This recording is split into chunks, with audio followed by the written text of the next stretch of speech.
ధన్యవాదాలు శ్రీనివాసరావు గారు. తెలుగుదేశం పార్టీ గొప్పతనం గురించి, రాష్ట్రంలో తెలుగుదేశం నాయకత్వం అందిస్తున్న సేవల గురించి చెప్పాలంటే రోజులు సరిపోవు. అలాంటిది 5-10 నిమిషాల్లో ముగించాలి అంటే నిజంగానే కష్టం. అయితే మరి మన కుటుంబ సభ్యులు మాట్లాడాల్సిన వాళ్ళు అనేక మంది ఉన్నప్పుడు 5 నిమిషాల్లో ముగించాల్సిన బాధ్యత మన మీద ఉంది. కాబట్టి ఇప్పుడు ఈ తీర్మానాన్ని బలపరచవలసిందిగా కోవూరు నియోజకవర్గ శాసనసభ్యురాలు, నేడు తెలుగుదేశం పార్టీకి ఈ మహానాడులో 5 కోట్ల రూపాయలు విరాళంగా ఇచ్చి ఆదర్శంగా నిలిచిన వేమిరెడ్డి ప్రశాంతి గారిని సాదరంగా ఆహ్వానిస్తున్నాను.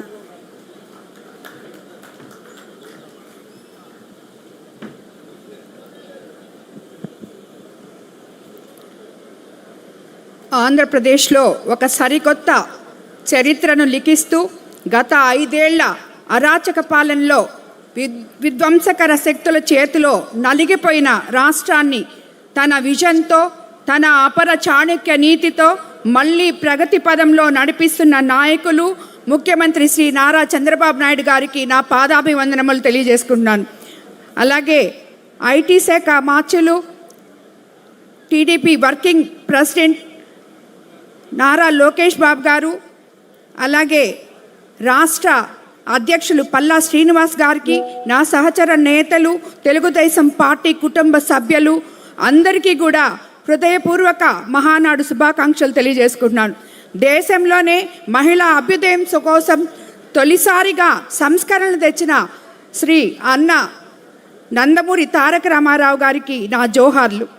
ఈరోజు మనం 3 శక్తి థీమ్తో నిర్వహిస్తున్న ఈ మహానాడుని ప్రతి క్లస్టర్ నుంచి వర్చువల్గా వీక్షిస్తున్న పసుపు పండుగను తమ ఇంట్లో పండుగగా భావిస్తూ చేస్తున్న ప్రతి కార్యకర్తకి నా ధన్యవాదాలు తెలుపుకుంటున్నాను.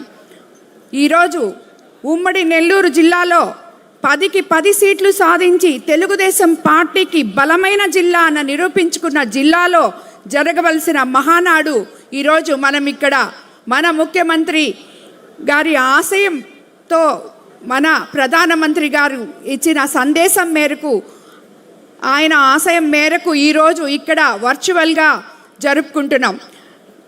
ఈ మహానాడుని ఎంతో ఉత్సాహంగా జరుపుకోవాలనుకున్న మా నెల్లూరు జిల్లా నాయకులందరూ చాలా నిరాశలో ఉన్నప్పటికీ ఈరోజు ఈ మహానాడు వర్చువల్గా జరిగి ఇప్పుడే సోదరులు రామ్మోహన్ నాయుడు గారు చెప్పినట్టు 6 లక్షల మందితో కింద అట్టడుగు బూత్ లెవెల్ నుంచి ప్రతి కార్యకర్త తన ఇంట్లో పండగలాగా జరిపిన ఈ మహానాడుని చూస్తే నిజంగా అది చాలా చిన్న విషయం అక్కడ జరగకపోవడం, ఇది చాలా బాగుంది అని అనిపిస్తుంది. అలాగే ఈరోజు మనం అన్నిటికన్నా ముఖ్యంగా super 6 super hit, Telugu Desam super power ఈ సూపర్ 6 గురించి ప్రత్యర్థులు అనవసర విమర్శలు చేశారు. ఈరోజు ప్రతి పేదవాని ఇంటికి వెళ్ళి చూస్తే తెలుస్తుంది సూపర్ 6 పవర్ ఏంటో, సూపర్ 6తో ఆ ఇంట్లో ఉన్న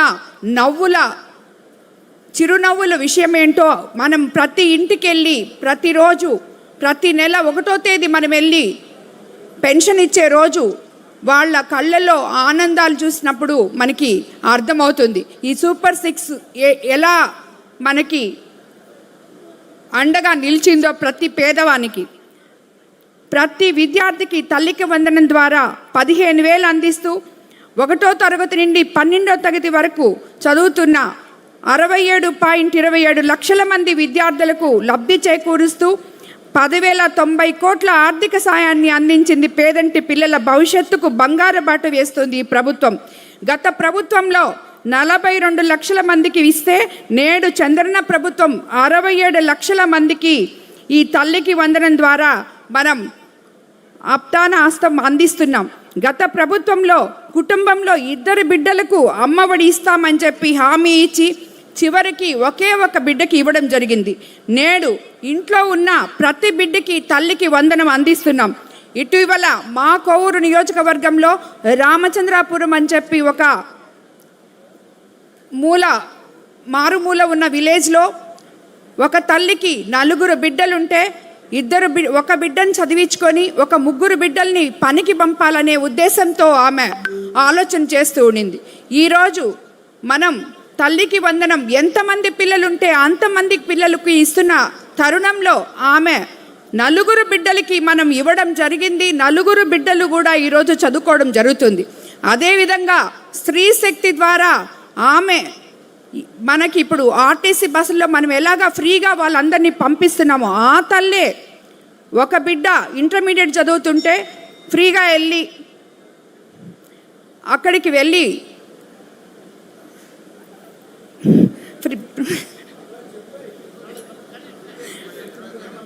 వెళ్ళి ఆమె ఇంటర్మీడియట్ చదువుతున్నప్పుడు స్త్రీశక్తి బస్సులో ఫ్రీగా వెళ్ళిన దానివల్ల ఆ తల్లికి సుమారు ఆ బిడ్డకి సంవత్సరానికి 8,000, అలాగే ఆ తల్లి కూలీ పనికి వెళ్తుంటే ఇంకొక 2,000 ఇవన్నీ కూడా మిగిల్చుకోవడం జరిగింది. ఈరోజు మనం ఒక రైతు అన్నదాత సుఖీభవతో ప్రతి రైతుకి మనం 20,000 ఇవ్వడం జరుగుతుంది. అలాగే ఇందులో భాగంగా 25-26 ఆర్థిక సంవత్సరానికి గాను అన్నదాత సుఖీభవ కింద 46,85,000 వరకు 8,985 కోట్లు నేరుగా వారి ఖాతాల్లో జమ చేయడం జరిగింది. పెట్టుబడి సమయానికే విత్తనాలు ఎరువులు కొనే సమయానికే 3 విడతల్లో ఈ సాయం అందుతుంది. ముఖ్యంగా చిన్న సన్నకారు రైతుల విడతల్లో 14,000 అందడంతో వడ్డీ వ్యాపారాల దగ్గర మన రైతులు చేయజాస్తే పరిస్థితి గ్రామంలో గొప్పగా చెప్పిన అంశాన్ని మీ అందరికీ నేను మనవి చేస్తున్నాను. 5 రకాల బస్సుల్లో కుటుంబంలో తన తమ్ముడిని చేస్తున్న ఏకంగా 64 కోట్ల మంది ఉచితంగా ప్రయాణం బతకడానికి దారి చూపిస్తా ఉన్నాం. ఈ అన్నిటికన్నా కూడా దీపం 2 పథకం ద్వారా మనం ఏడాదికి 3 సిలిండర్లు ఇచ్చి ఆడపడుచులను ఆదుకుంటున్నాం. అలాగే యువగళం నిధి వారసత్వం అంటే తాతలు తండ్రులు ఆస్తులు పంచుకోవడం కాదు, వారి ఆశయాలను ఆదర్శాలను ఆచరించడం. వైకాపా పాలనలో రాష్ట్ర నలుమూలల జరిగిన అరాచకాలు అన్యాయాలను ప్రశ్నిస్తూ నవశకానికి నవగళంతో యువగళమై కదిలి నారా లోకేష్ గారు యువగళంలో చెప్పిన ఒకే ఒక మాట, యువత ఉద్యోగం కోసం రాష్ట్రం వదిలి వెళ్ళకూడదు, ఉద్యోగాల కోసం కంపెనీలు రావాలి అని. అదే ఈరోజు మన రాష్ట్రంలో సుమారు ఇప్పటికే 23 లక్షల ఉద్యోగాలు ఇవ్వడానికి అవకాశం ఉంది. అలాగే మా నెల్లూరు జిల్లాలో నారా చంద్రబాబు నాయుడు గారి ఆధ్వర్యంలో, నారా లోకేష్ బాబు గారి ఆధ్వర్యంలో, ఎంపీ వేమిరెడ్డి ప్రభాకర్ రెడ్డి గారి ఆధ్వర్యంలో మనకు ఇప్పటి వరకు 30 సంవత్సరాల నుంచి మూలపడున్న కిసాన్ సెజ్లో 13 లక్షల పెట్టుబడులతో ఉద్యోగ అవకాశాలు రావడం జరిగింది. అలాగే P4 విధానంలో ఎంతోమందికి మనం ఆడబిడ్డ నిధి అనేదాన్ని P4 విధానం అంటేనే అందరూ నవ్వులు పాలు చేసే విధంగా మాట్లాడారు. సేవ చేసే వారికే P4 విధానం గురించి తెలుస్తుంది. అది తెలిసిన మన ముఖ్యమంత్రి చంద్రబాబు నాయుడు గారు P4 విధానాన్ని ప్రవేశపెట్టి సుమారు 2 లక్షల మంది వరకు 50 నుంచి ₹1,00,000 వరకు వాళ్ళకి ఆదాయం జరిగేలాగా చూశారు. ఈరోజు మనం ఒకటే తెలుసుకోవాలి, రాబోయే రోజుల్లో మీరు అబద్ధాలు ప్రచారం చేశారు, మేము ప్రజల జీవితాల్లో మార్పు తీసుకొస్తున్నాం. మీరు విధ్వంసం చేశారు, మేము అభివృద్ధి చూపిస్తున్నాం. మీరు భయాన్ని పంచారు, మేము భవిష్యత్తు ఇస్తున్నాం.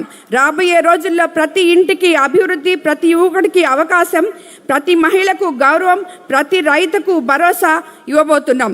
ఎన్ని కుట్రలు వచ్చినా, ఎన్ని అడ్డంకులు ఎదురైనా ప్రజల ఆశీస్సులు, కార్యకర్తల శ్రమ, నాయకత్వం, దిశ ఈ 3 ఉన్నంత వరకు తెలుగుదేశం జెండాను ఎవరూ ఆపలేరు. జోహార్ ఎన్టీఆర్, జై తెలుగుదేశం, జై సిబిఎన్ గారు, జై నారా లోకేష్ బాబు గారు.